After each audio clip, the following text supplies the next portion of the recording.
firman Tuhan untuk kita sesuai dengan almanak gereja kita dari Yohanes pasal 10 ayat 1 sampai ayatnya yang ke-10. Yohanes pasalnya yang ke-10 ayat 1 sampai ayat yang ke-10. Saya membacakannya untuk kita, Bapak Ibu dapat mengikuti masing-masing pembacaan ini. Gembala yang baik, aku berkata kepadamu, sesungguhnya siapa yang masuk ke dalam kandang domba dengan tidak melalui pintu, tetapi dengan memanjat tembok, ia adalah seorang pencuri dan seorang perampok. Tetapi siapa yang masuk melalui pintu, ia adalah gembala domba. Untuk dia penjaga membuka pintu dan domba-domba mendengarkan suaranya, dan ia memanggil domba-dombanya masing-masing menurut namanya dan menuntunnya keluar. Jika semua dombanya telah dibawanya keluar, ia berjalan di depan mereka dan domba-domba itu mengikuti dia karena mereka mengenal suaranya. Tetapi seorang asing pasti tidak mereka ikuti, malah mereka lari daripadanya karena suara orang-orang asing tidak mereka kenal. Itulah yang dikatakan Yesus dalam perumpamaan kepada mereka, tetapi mereka tidak mengerti apa maksudnya ia berkata demikian kepada mereka. Maka kata Yesus sekali lagi, aku berkata kepadamu, sesungguhnya akulah pintu ke domba-domba itu. Semua orang yang datang sebelum aku adalah pencuri dan perampok, dan domba-domba itu tidak mendengarkan mereka. Akulah pintu, barang siapa masuk melalui aku, ia akan selamat, dan ia akan masuk dan keluar dan menemukan padang rumput. Pencuri datang hanya untuk mencuri dan membunuh dan membinasakan. Aku datang supaya mereka mempunyai hidup dan mempunyainya dalam segala kelimpahan. Sampai sedemikian jauh pembacaan firman Tuhan untuk kita pada pagi hari ini. Ibu bapak dan saudara-saudara yang saya kasih di dalam Tuhan kita Yesus Kristus, fokus utama perenungan kita pada hari ini, saya langsung mengajak kita untuk merenungkan pokok utama yang disampaikan dalam perenungan ini adalah perihal Yesus yang menyatakan diri sebagai pintu. Yesus berkata, akulah pintu. Menunjukkan pada identitas yang sesungguhnya. Menunjukkan sesuatu yang mutlak. Satu-satunya, tidak ada pilihan lain dan tidak ada cara lain, hanya satu-satunya, bukan salah satu, tetapi satu-satunya. Pintu adalah jalan masuk dan keluar. Kalau misalnya gedung atau rumah kita, pasti ada pintu. Jadi ada pintunya, dari situ masuknya, dari situ keluarnya. Tamu datang dari situ, penghuni nak masuk dari situ, keluar juga dari situ. Kalau lewat jendela, kalau lewat yang lain, lewat atap, lewat yang bukan pintu, seperti apa yang Yesus katakan, bahwa itu adalah pencuri. Tetapi pintu. Maka Yesus mengatakan, akulah pintu, berarti akulah jalan yang benar. Satu-satunya, tidak ada yang lain. Maka kalau ada yang mengaku-ngaku jalan yang lain, pintu yang lain, maka boleh kita katakan itu adalah pencuri, perampok, tidak benar. Kalau ada yang sekarang mengaku, atau dulu mengaku, atau nanti ada yang mengaku bahwa dia adalah pintu, dia adalah jalannya, dia adalah akses masuknya, kita boleh katakan sesuai dengan firman Tuhan bahwa itu adalah pencuri dan perampok. Yesus berkata, akulah pintu, berarti dia adalah satu-satunya. Dia adalah akses satu-satunya. Dalam hal ini saudara, pintu yang dimaksud adalah bahwa pintu untuk masuk dalam persekutuan dengan Allah adalah hanya melalui Yesus. Pintu masuk dalam persekutuan dengan Tuhan hanya Dia. Tidak ada yang lain. Pintu masuk menikmati persekutuan dengan Allah hanya dalam Yesus Kristus. Tidak ada yang lain, saudara. Nah itu berarti berbicara mengenai pintu, ini berbicara mengenai ada dua dimensi yang selalu berbicara soal pintu, saudara. Maka kita lihat dimensi yang pertama adalah bahwa pintu menunjukkan sebuah pembatasan. Pintu menjadi pembatas. Apakah di dalam atau apakah di luar. Nah jadi ketika kita berbicara masuklah melalui pintu, kalau sudah masuk berarti kita ada di dalam. Lalu yang tidak ikut masuk berarti dia kemudian ada di luar, yaitu pemisah. Maka Yesus menjadi satu-satunya yang membuat pemisahan antara orang percaya dan orang yang tidak percaya. Harus ada pemisahan di dalamnya. Yesus memisahkan itu. Maka Yesus berbicara kemudian melalui sebuah cara bagaimana supaya tidak lagi sama dengan dunia, tidak lagi menjadi milik dunia, adalah masuklah melalui Yesus Kristus. Di dalam dia. Akulah pintu, kata Yesus.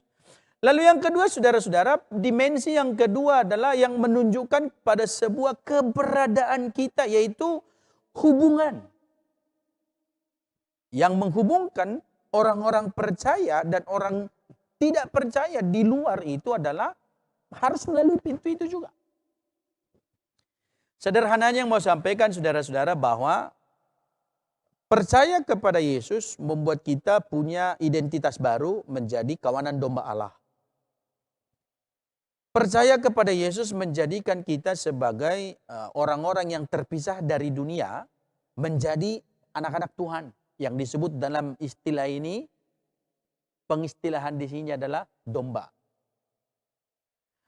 Tetapi bukan berarti saudara domba itu ada dalam kandang saja.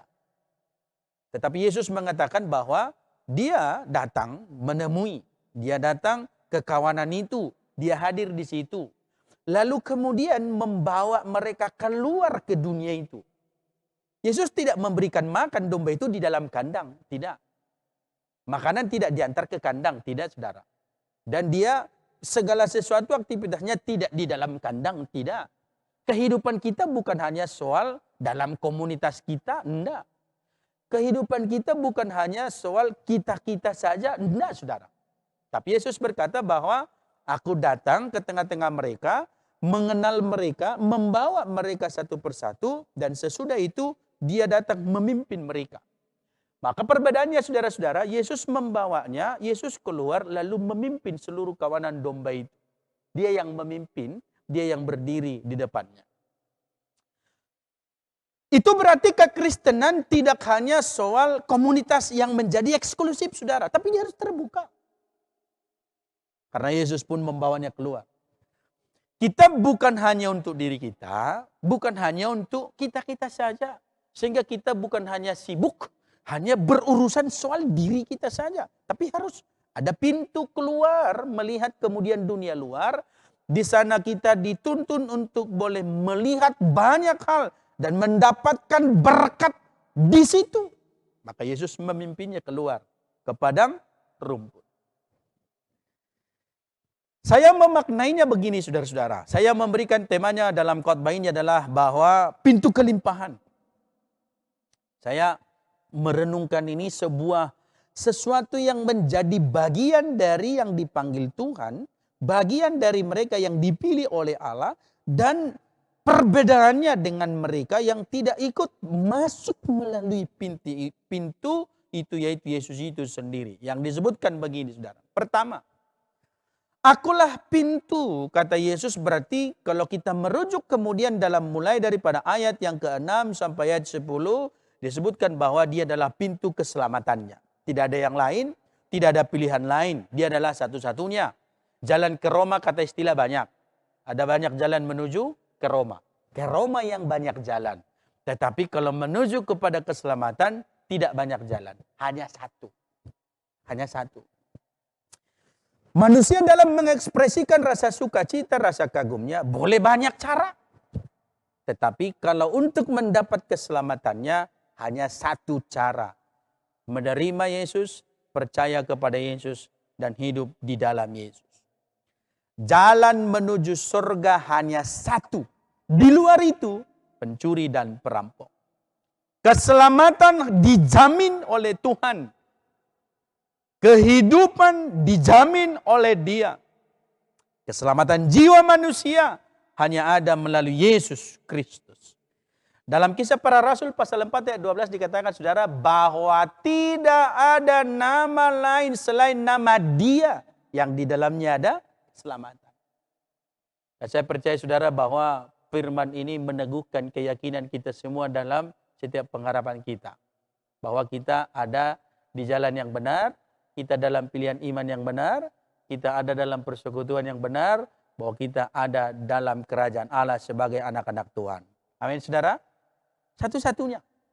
Kita bukan memilih salah satu. Saya ulangi ini, satu-satunya. Hanya dalam Yesus, tidak ada yang lain. Yang mau selamat, izinkan dia datang. Minta supaya engkau bisa masuk. Supaya kau diizinkan masuk. Masuk melalui pintu itu, melalui Yesus, kamu selamat. Keluar dari situ tanpa Dia, kamu meninggalkan keselamatan. Ingat, dalam firman Tuhan Yohanes dikatakan apa? Ia datang dan dia datang yang dia yang memimpin. Dia berdiri di depannya. Dia berdiri di depan kawanan domba itu, lalu dialah yang menuntunnya. Tidak dibiarkan keluar sendiri.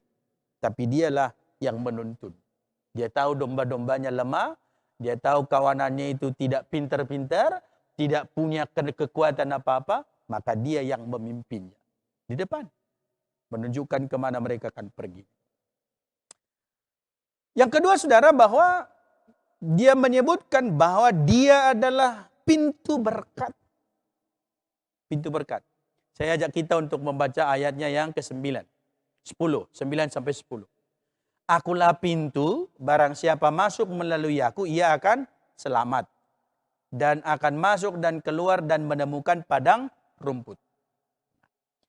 Dia pintu untuk mendapatkan padang rumput. Saya katakan padang rumput adalah berkat bagi kita. Kalau domba yang memerlukan padang rumput, ya kalau kita memerlukan berkat yang lain.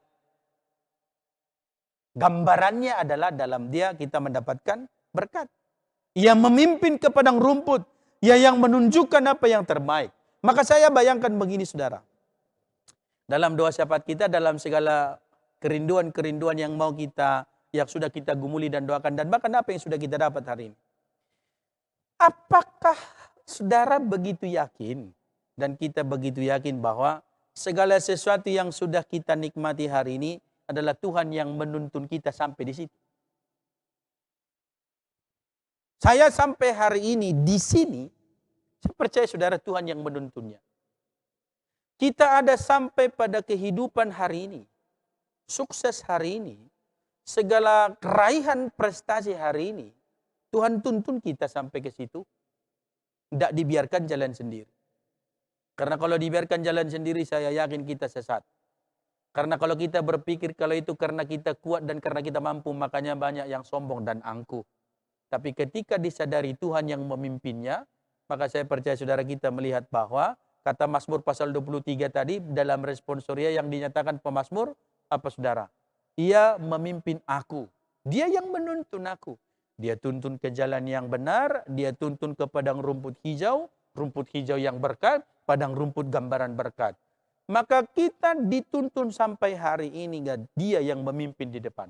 Maka walaupun saudara kita dihadapkan pada kondisi pandemik COVID-19 hari ini, percayalah saudara, dia berdiri memimpin kita melewati masa-masa sulit ini. Amin saudara? Bukan kita kuat, enggak. Tapi percayalah bahwa dia memimpin. Itu berarti saudara-saudara, kita harus menyadari, kita harus mengingat kemudian bahwa kita ternyata sangat lemah, tanpa dia kita tidak bisa berbuat apa-apa. Yohanes pasal 15 ayat 5 ya berkata bahwa di luar aku kamu tidak bisa berbuat apa-apa. Itu realita yang digambarkan. Maka izinkan dia yang memimpin. Dipimpinnya kemana saudara? Dipimpinnya kita ke sumber berkat. Dipimpinnya kita kemana kita harusnya mendapatkan bagian-bagian kita. Tuhan tidak memimpin kita kepada keinginan kita. Tetapi Tuhan memimpin kita kepada apa yang menjadi kebutuhan kita. Satu. Dua, Tuhan memimpin kita kepada apa yang menjadi rencana Tuhan bagi kita. Dia pimpin. Dia yang memimpin. Allah memimpin kita pada raihan banyak hal. Prestasi, kesuksesan, meraih cita-cita, meraih impian, bahkan meraih padang rumput yang luas. Maka apapun yang menjadi sumber kehidupan bagi kita, para pekerjaan kita Bapak Ibu, yang wira swasta kah, yang PNS kah, atau yang guru segala macam pekerjaan, ingatlah bahwa itu adalah padang rumput hijau yang Tuhan berikan bagi kita, dan bagian kita adalah syukuri apa yang Tuhan percayakan bagi kita. Amin saudara. Itu yang Tuhan taruh. Dia membuka pintu berkat. Lewat apa saudara? Dituntunnya. Enggak diantarnya ke kandang makanan itu. Enggak. Kandang itu tempat tidur dibuat. Kumpul. Habis itu dia keluar. Dia bawa. Itu berarti kita perlu bergaul, bersosialisasi dengan dunia ini saudara. Kita enggak boleh berkata kita cukup untuk kita saja. Enggak. Identitas kita. Pintu tadi saya katakan ada pemisahan. Maka identitas kita berbicara soal pemisahan. Memisahkan kita dari dunia. Bahwa kita bukan dari dunia ini. Tetapi kemudian pintu itu memiliki dimensi lain menghubungkan kita dengan dunia. Bahwa identitas kita yang sesungguhnya diuji di mana saudara? Bukan dalam komunitas kita. Siapa saya? Apakah betul-betul orang percaya? Tidak diuji dalam komunitas ini. Tidak. Tapi diuji di komunitas yang lain. Bapak, Ibu, dan Saudara dikenal sebagai orang Kristen bukan karena di kalangan orang Kristen. Tidak. Tapi ketika keluar dari persekutuan ini, dunia melihat kita berbeda. Itulah identitas kita yang sesungguhnya. Kita siapa? Kita perlu diuji secara jujur, secara karakternya, secara identitasnya, bukan di dalam saja, tapi di luar. Di dunia luar. Tapi ingat, Yesus tuntun dan Yesus pimpin kita masuk di dalam. Dia yang membawa kepada padang rumput. Dia yang membawa kepada kehidupan. Dia yang membawa kita berjalan di depan kemana diarahkan kita. Kita bersyukur saudara-saudara, Bapak Ibu tergerak hatinya untuk peduli dalam COVID-19 ini. Kita membuka dompet peduli dan kita bersyukur buat seluruh jemaat yang sudah proaktif untuk mempersembahkan persembahannya. Saya percaya Tuhan tambahkan berkat buat kita. Dan kami bersyukur juga untuk kita semua yang terus peduli menjadi alat di tangan Tuhan. Kita diberkati tadi seperti warta jemaat. Melalui Pak Giaje, melalui Pak Tea Siombing, semua Tuhan pakai melalui Ibu Lina Panjaitan dan kita semua. Saya percaya saudara, waktunya, saatnya buat kita untuk berpikir, untuk boleh melihat. Dan bagi kita yang diberkati melalui itu, ingatlah, Tuhan menunjukkan bagi kita padang rumput dan Tuhan tidak mengizinkan kita kelaparan. Maka enggak usah khawatir. Tuhan cukupkan semua. Tanggal 17 nanti akan kita salurkan untuk tahap yang kedua. Saya percaya Tuhan akan cukupkan segala sesuatunya. Amin saudara. Kita, saya yang akan berbuat, yang akan berbagi. Kita semua yang diberkati. Sebab kita percaya Tuhan bukakan pintu-pintu berkat bagi kita. Tuhan bukakan itu. Dan kita hanya berharap kepada Dia. Yang ketiga saudara apa disebutkan? Bahwa dia adalah pintu supaya kita memiliki kehidupan yang berkelimpahan. Hidup bukan sekedar hidup. Saya gambarkan begini Bapak Ibu. Hidup berkelimpahan itu adalah bahwa memiliki sebuah pemaknaan yang sungguh-sungguh. Bahwa kedatangan Yesus untuk memberikan kehidupan. Kalau pencuri, perampok, ya untuk membinasakan. Tapi Yesus datang memberi kehidupan. Tapi bukan hanya sekedar memberikan kehidupan, tapi memberikan hidup dalam berkelimpahan. Bermakna, bermanfaat, dan berharga. Bukan asal ada, saudara. Tapi berkelimpahan. Berkelimpahan bukan soal berlimpahan harta Bapak Ibu, enggak. Hidup yang berkelimpahan bukan soal kepemilikan harta duniawi, tidak. Tetapi hidup yang berkelimpahan adalah berkelimpahan dengan kasih, berkelimpahan dengan kepedulian, berkelimpahan dengan rasa syukur, berkelimpahan dengan kedamaian, berkelimpahan dengan sukacita. Tidak khawatir, sebab kita percaya Tuhan tuntun. Kalau ada yang bisa menggaransi kepemilikan duniawi menjamin sukacita, maka seharusnya yang paling bersukacita adalah orang-orang yang paling kaya. Tapi apakah memang ada Alkitab berkata demikian? Tidak, saudara. Datang Yesus berkata, damai sejahtera bagimu, kedamaian ada di dalam Dia.